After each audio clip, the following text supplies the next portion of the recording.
শাস্ত্রে দেখেছি ভগবান শ্রীকৃষ্ণকে আমরা রসিক শ্রেষ্ঠ বলে থাকি। রসময় রসিক নাগর অনুপম নিকুঞ্জ বিহারী হরি নবঘন শ্যাম শালগ্রাম দামোদর শ্রীপতি শ্রীধর তারক ব্রহ্ম সনাতন পরম ঈশ্বর কল্পতরু কমল লোচন হৃষিকেশ পতিত পাবন গুরু জ্ঞান উপদেশ। এই যে লীলা কথা, এই যে ঠাকুরের কথা আমরা জানতে পারি, শুনতে পারি, রসিক শ্রেষ্ঠ। রসিক সদ্গুরু যারা হন তারা রসিক শ্রেষ্ঠ হন। তাদের কথায় রস, তাই না? তাদের রূপে রস, তাদের চলায় রস, বলায় রস, সব জায়গায় খালি রস, আনন্দ। রসময় রসিক নাগর অনুপম নিকুঞ্জ বিহারী হরি নবঘন শ্যাম। তাই সেই রসিক শ্রেষ্ঠ শ্রী নীলকান্ত প্রবর আমরা দেখেছি তাকে, কত রস, কত মধুর কথা, কত হাসির কথা। হাসতে হাসতে হঠাৎ দেখা গেল এমন কান্নার পরিবেশ সৃষ্টি করলেন, মানুষ কাঁদতে কাঁদতে বিভোর হয়ে গেল। এই যে তার রস, এই রসের তুলনা করা যায় না। আমরা রস বা আনন্দকে মূর্ত হতে দেখেছিলাম একবারই। কোথায়? নবদ্বীপ ধামে শ্রী গৌর রূপে। সত্য এবং আনন্দ দুটো একীভূত হয়ে যে মূর্তিখানা সৃষ্টি হয়েছে তাকে আমরা নাম দিয়েছি সত্যানন্দ প্রভু সুন্দর। সত্য এবং আনন্দ দুটোই অদৃশ্য জিনিস। সত্যকেও দেখা যায় না, আনন্দকেও দেখা যায় না, কিন্তু সত্যানন্দ রূপে যখন তিনি আমাদের সম্মুখে উপস্থিত হয়েছেন, আমরা তাকে দেখতে পেয়েছি। তিনি ঘনীভূত হয়েছেন, তিনি ঘনীভূত মেঘ সদৃশ্য হয়েছেন, তিনি আর বাষ্প নেই। তখন আমরা তাকে দেখতে পেয়েছি, কেননা তিনি তো করুণাবতার। করুণা করে আমাদের সম্মুখে তিনি উপস্থিত হয়েছেন। করুণাবতীর্ণ কলৌ কলিতে করুণা করিয়া তিনি অবতীর্ণ হইলেন।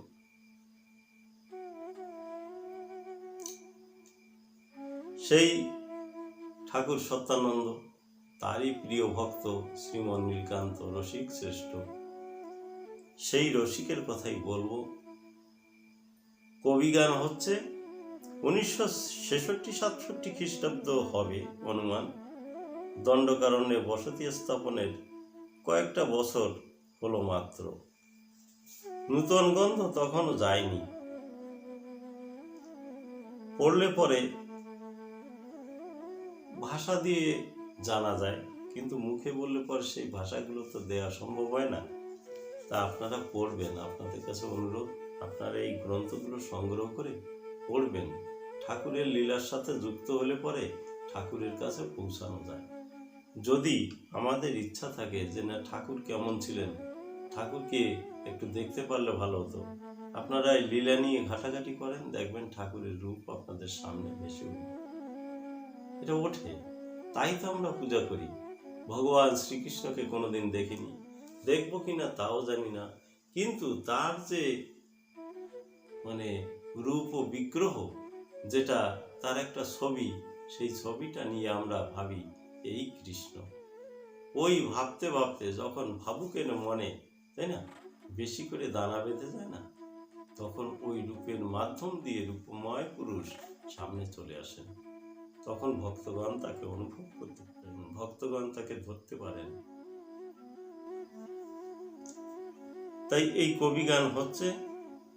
এখন ঠাকুর নীলকান্ত তো আর কবি গাইতে যাননি, কিন্তু তিনি আছেন সঙ্গে। যখন গান হচ্ছে তখন তাকে উঠিয়ে দিলেন জবরদস্তি। কয়েকজনে ধরে বললেন যে না দাদা, আপনাকে গান করতে হবে। বলে, না আমি কবি গান কোনোদিন করিনি, কি আমি জানি না, এর ভাবধারা আলাদা। তখন গান হচ্ছে গৌরপদ সরকার, তারপরে রাখাল সরকার, যারা জাদরেল কবিয়াল। গৌরপদ সরকার বিশিষ্ট একজন কবি সরকার, চারণ কবি সমাজের একজন বিশিষ্ট ব্যক্তিত্ব। কবিয়াল বিজয় সরকারের সমসাময়িক। তিনি দণ্ডকারণে উদ্বাস্তু হয়ে এসে নিজের নিজত্বকে হারিয়ে ফেলেছেন, অর্থাৎ এখানে পরিবেশ তিনি পাননি। আর বিজয় সরকার, নিশি সরকার, এনারা সব ওই দেশেই ছিলেন, কবির উপরেই তারা চলেছেন, তাই তাদের নামটা আমরা বিশেষ করে দেখতে পারি। কিন্তু গৌরপদ সরকার একজন বিশিষ্ট পদকার, বিশিষ্ট কবি। তার গান শুনলে কত মধুর গান। ঠাকুর সত্যানন্দ সম্বন্ধে একটা গান লিখেছিলেন যে, দণ্ডকারণ্যের মাঝখানে তুমি এলে, সেই প্রবীণ ঋষি তুমি এসেছ দণ্ডক বনে। এই যে দণ্ডক বনে তুমি এসেছ, তুমি কাব্যের ফুল ফুটিয়েছ। এই ধরনের করে ঠাকুর সত্যানন্দকে নিয়ে তিনি একটা বিশিষ্ট গান রচনা করেছিলেন। তারপরে সত্যানন্দ ঠাকুরকে তিনি অনেক মানতেন, অনেক শ্রদ্ধা করতেন, যে এত বড় একজন মানুষ এই দণ্ডকারণ্যের মাটিতে যে ছড়িয়ে ছিটিয়ে চলে আসবেন, এইটা ভাবা যায় না। সত্যিকার দণ্ডকবাসীর উপরে কৃপা পরবশ হয়ে এই যে পুরুষ, তিনি এসেছেন, ঠাকুরকে অনেক ভালোবাসতেন। তাহলে এই মানুষটার সঙ্গে কবিগান হচ্ছে কার? বিপক্ষ পার্টি হচ্ছে রাখাল সরকার, যার সপ্ত পুরুষ ধরে কবি গেয়ে এসেছেন, সেই মানুষটা গান করছেন। তাহলে দুজনের গান খুব মধুময় হচ্ছে, খুব বিরাট তত্ত্বপূর্ণ গান হচ্ছে। এখন এই গানটা নীলকান্ত গোস্বামীকে যখন উঠানো হলো, তার ভূমিকা রইল কি, যে তুমি মুজিবরের ভূমিকায় অভিনয় করো। ঠাকুর বললেন, আমি কি ওইসব পারি? আমাদের কাজ হলো অন্যরকম। এ কবি গান গাওয়া মানে একটা আলাদা ধাঁচ। বলে, না তবু আপনাকে গাইতেই হবে। ঠিক আছে, তিনি উঠলেন, উঠে কবির যা হোক কিছু গান করে তখন তিনি বললেন, শোনো তুমি ইয়া খান,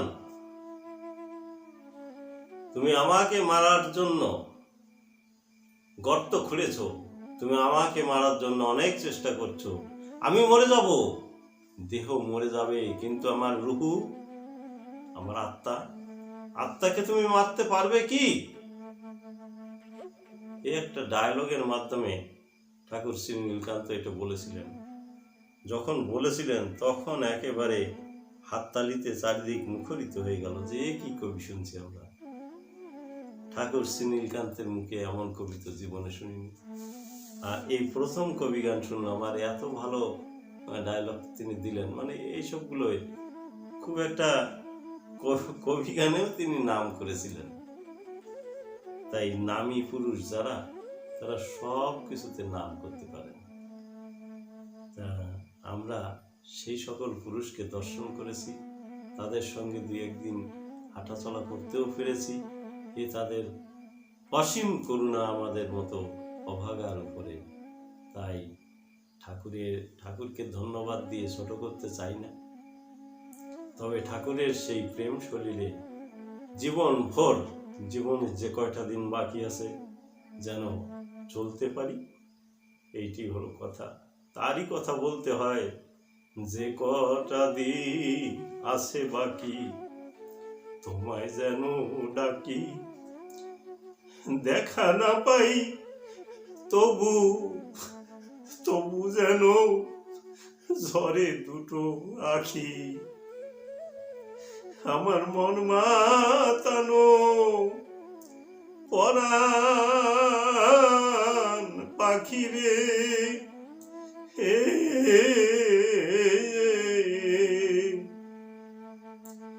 আমার মন মাতানো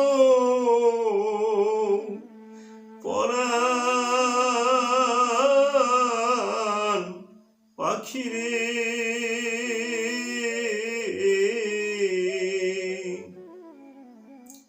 তোমায় দেখি যেন হৃদয় আসনে, তারে যেন ভুলি না এই জীবনে। আমার সত্যানন্দ পরাণ পাখি রে, হে তারে যেন ভুলি না আর জীবনে। জয় হরি বল। ঠাকুরের কথা শেষ করা যায় না, তার লীলা বলেও বোঝাতে পারি না। ভক্তগণ নিজ নিজ ভাব দিয়ে ভগবানের ভাব বুঝে নেবেন। জয় হরি বল, জয় সত্য হরি, জয় সত্য।